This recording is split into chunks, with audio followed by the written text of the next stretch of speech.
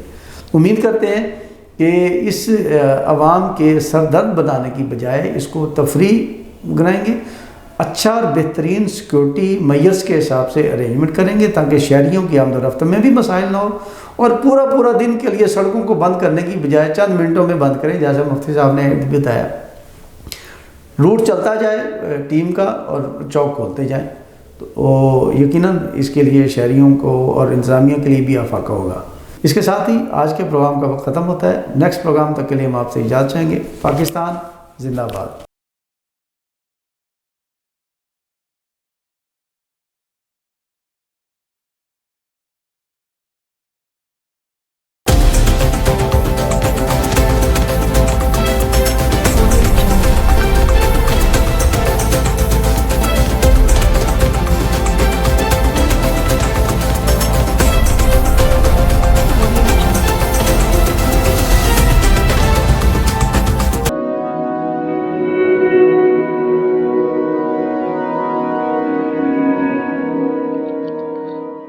رزق اللہ کے ہاتھ میں ہے، اور کبھی کبھی رزاق رزق کی تقسیم کا اعزاز ان لوگوں کو بھی عطا فرما دیتا ہے کہ جو حالات کی کڑی دھوپ میں شجرے سایہ دار ہوتے ہیں.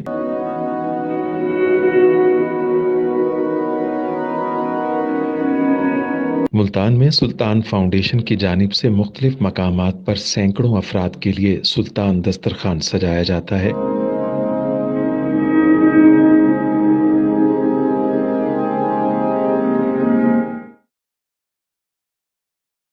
ہر انسان سلطان دسترخوان کا مہمان بنتا ہے.